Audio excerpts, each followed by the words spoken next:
The morning was too quiet. That was the first thing that struck me as I stepped out onto the porch, coffee in hand. The sun was just beginning to rise, casting a golden hue over the fields that stretched out behind my farmhouse. The birds were chirping, the breeze was rustling through the trees, but something was missing. Something crucial. I whistled, a sharp, two-note call that usually brought Clover bounding out of the woods. She was a wild deer, but over the years, she had become something of a fixture on my property. I had even fitted her with a GPS collar last fall, part of a state-funded wildlife research program. Clover wasn't just any deer. She was part of a study, a living, breathing piece of data that helped scientists understand the migration patterns of deer in our region. But this morning, there was no response. No familiar rustle of leaves, no soft thud of hooves against the ground. Just silence. My gut twisted. I pulled out my phone and opened the tracking app. The GPS signal showed that Clover was still on my land, but she wasn't moving. Deer didn't just stay still for that long. Something was wrong. I grabbed my boots and headed out, following the coordinates on the tracker. The signal led me to the edge of my property, near the creek that separated my land from Oakridge Estates, the sprawling suburban development that had sprung up over the last decade. The closer I got, the more my dread grew. The ground near the creek was disturbed, a freshly dug mound of dirt sitting near the tree line. I dropped to my knees and started digging. My fingers clawed at the soil, and it didn't take long to find what I was dreading. Clover's GPS collar, the strap cut clean through. And then, the blood-soaked leaves. Clover was gone. Someone had shot her and buried the evidence. A red haze filled my vision. My hands curled into fists as I stared at the cut collar. This wasn't some freak accident. This was deliberate. This was personal. I stormed back to the house, rage simmering just under my skin. There was only one place to start: the Oakridge Estates HOA Facebook group. It was a cesspool of neighborhood snitches, over-enthusiastic rule enforcers, and people who thought having a no-fun policy was a personality trait. And there it was, a post from Deborah Whitmore, the self-proclaimed queen of Oakridge Estates. The post was time-stamped last night, and it featured a grainy photo of Deborah grinning like a maniac, posing next to Clover's antlers, a hunting rifle in one manicured hand. "Trophy hunting in my own backyard," the caption read. "Sorry, Bambi. Survival of the fittest." My chair scraped against the floor as I stood so fast I nearly knocked it over. She was bragging. She had no clue what she had just done. No clue that this wasn't just any deer.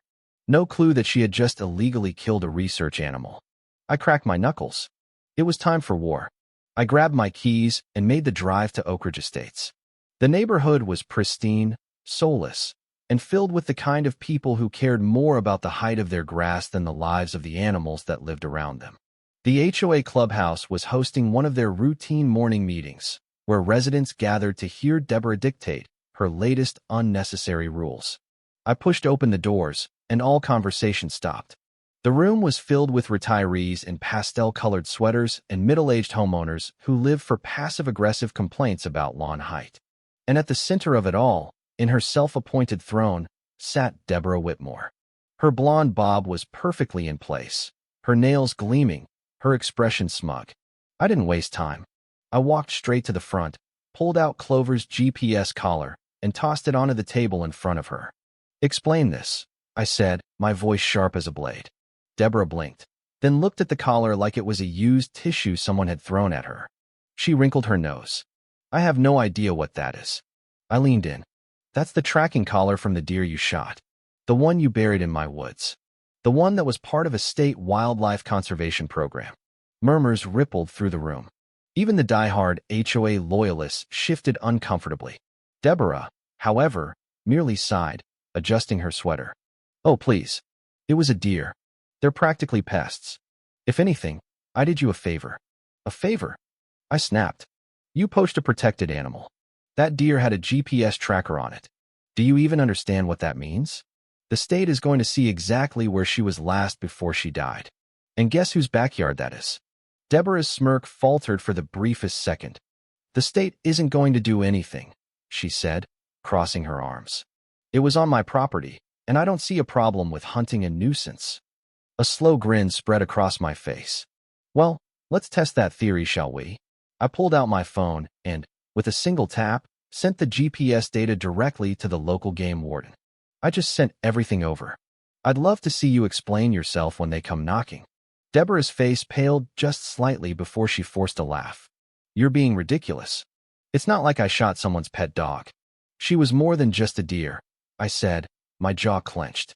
Silence settled over the room, thick and suffocating. Even the people who usually worshiped Deborah as the HOA's queen bee looked uneasy. Finally, she waved a dismissive hand. Whatever. This meeting is over. She grabbed her purse and stood, trying to make an escape. I stepped in front of her. Oh no, Deborah. This is just getting started. The moment Deborah stormed out of that HOA meeting, I knew this wasn't over. She thought she could shrug off what she did, but she had no clue what was coming. A person could weasel their way out of HOA fines and petty neighborhood disputes, but poaching a protected animal? That was a whole different league. And I had the proof to make sure she felt every ounce of karma coming her way. I wasted no time. As soon as I got back to my truck, I called the local game warden's office. The woman on the other end of the line didn't even let me finish my sentence before her voice sharpened with interest. A GPS-collared research deer, shot and buried? That was serious. Within minutes, they dispatched an officer to meet me at my farm. By the time Officer Reynolds arrived, I had everything laid out.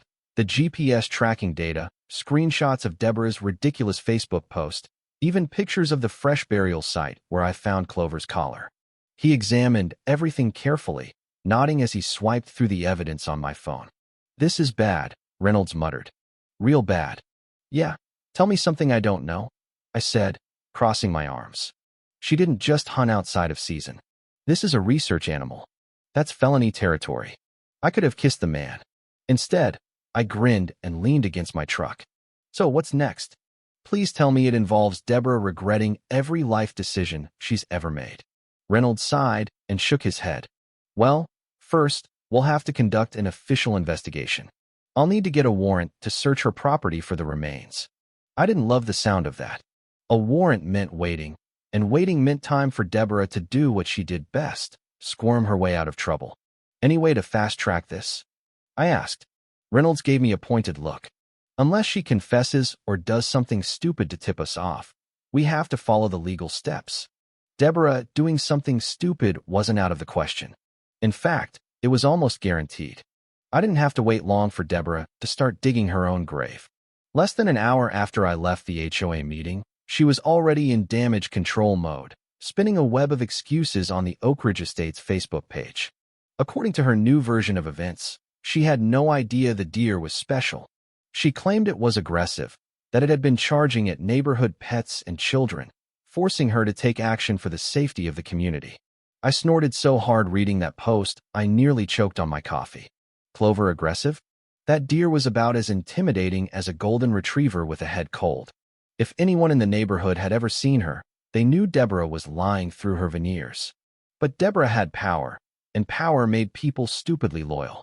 A handful of HOA members jumped to her defense, nodding along like sheep. But something interesting started happening. More people started pushing back. Neighbors I never expected to speak up suddenly chimed in.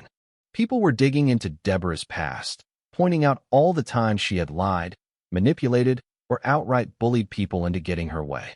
She fined me $200 for painting my door blue, one comment read. Said it wasn't community approved. She reported my son's lemonade stand for violating food safety regulations, another wrote. He's 7. She cut down my magnolia tree because she didn't like how it blocked her view. One comment in particular caught my attention. A woman named Lisa claimed Deborah had threatened her with a fine for feeding stray cats in the neighborhood.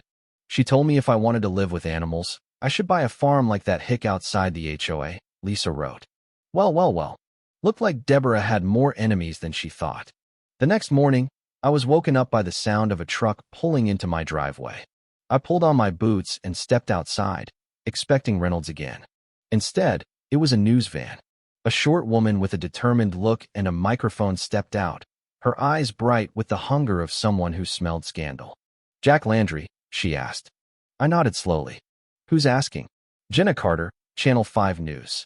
We got a tip about a protected research deer being illegally hunted by a member of the Oakridge Estates HOA.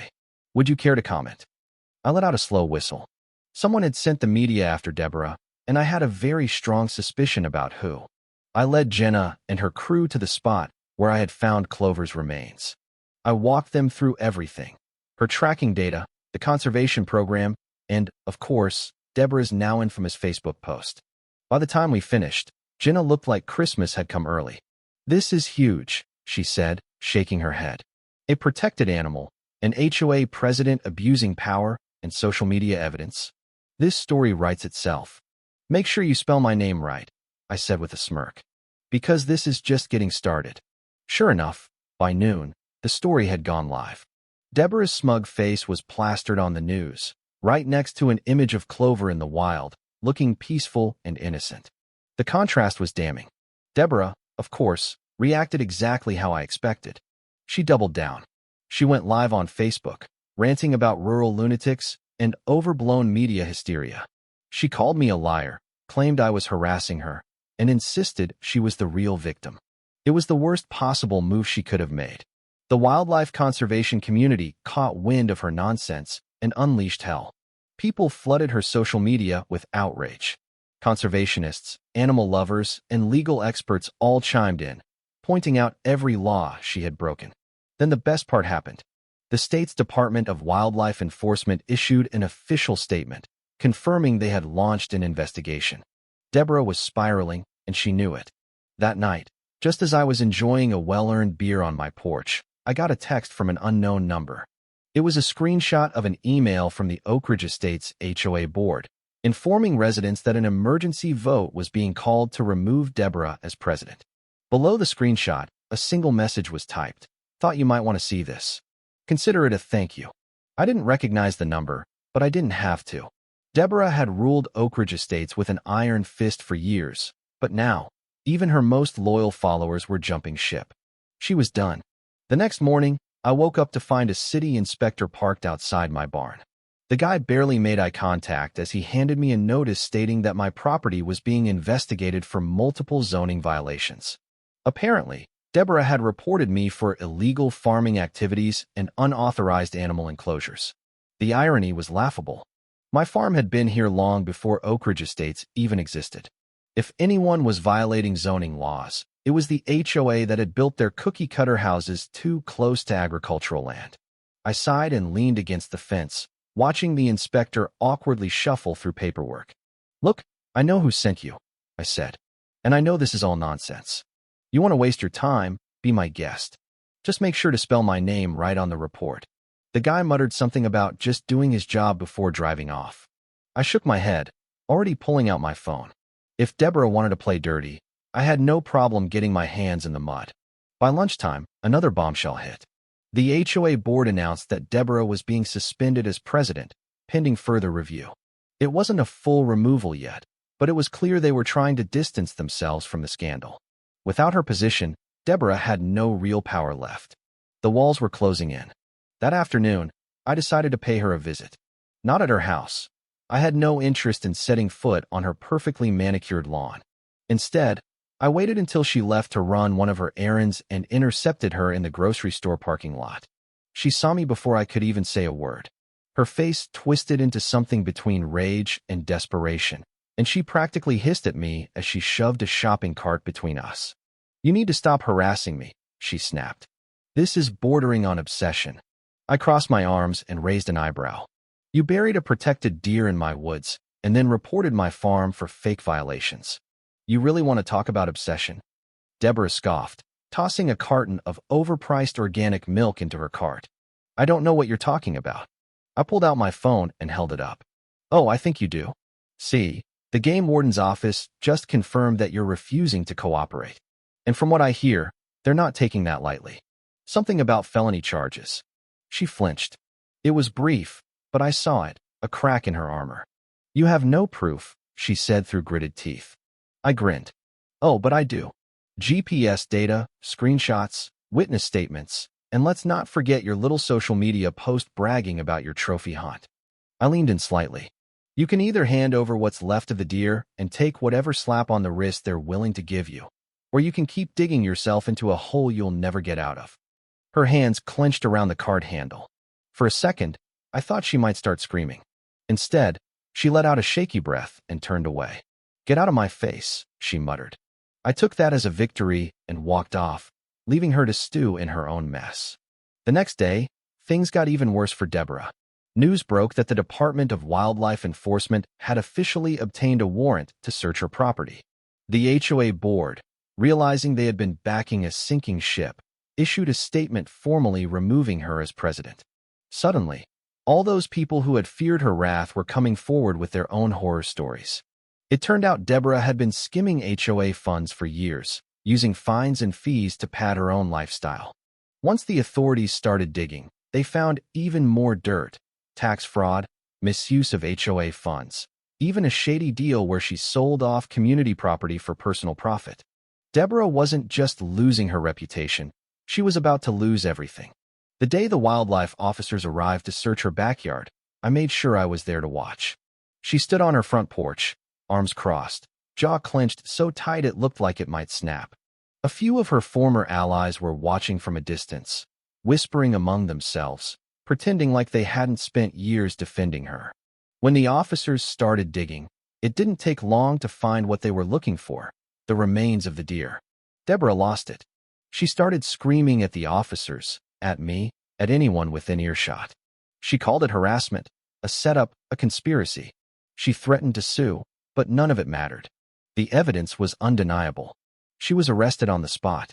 Watching her get shoved into the back of a police car was the most satisfying thing I had seen in years. But the best part? She knew it wasn't over. She knew this was only the beginning of her downfall. Over the next few weeks, the HOA completely unraveled. With Deborah gone, the community turned against itself, fighting over leadership, finances, and years of shady dealings. In the end, the entire association collapsed. The HOA disbanded, the ridiculous rules were thrown out, and the neighborhood finally got a taste of freedom. As for me, I didn't just sit back and enjoy the show. I went a step further. Deborah's house, the one she had used as her personal kingdom, went up for sale not long after her arrest. Most people wouldn't touch it, given the scandal surrounding her name, but I didn't mind. I bought it dirt cheap and then turned it into a wildlife education center. The irony was perfect. The very place where Deborah had ruled with an iron fist, the house where she plotted against neighbors and destroyed everything she didn't like, was now a sanctuary for the very animals she had despised. The grand opening was a hit. Families brought their kids to learn about conservation efforts. Volunteers from the state's wildlife program came to give talks about local ecology, and right in the front yard, where Deborah once scolded children for stepping on her precious grass, stood a statue of a deer, a tribute to Clover. One evening, as the sun set over the property, I sat on the porch and watched a group of kids marvel at a new fawn that had been spotted near the woods. A newspaper fluttered in the wind beside me, the headline catching my eye: "Former HOA President Sentenced. Poaching Scandal Ends in Legal Disaster." I took a sip of my coffee, letting the moment sink in. Karma was a beautiful thing. Thank you for taking the time to listen to today's story on Store of Good Stories. If this story touched your heart or made you think, don't forget to hit like and share the video to spread this positive message to more people. And if this is your first time here, make sure to subscribe and turn on the notification bell so you won't miss any of the meaningful stories we share every week. Your support is the biggest motivation for Store of Good Stories to keep bringing heartfelt and valuable stories to you. See you in the next video.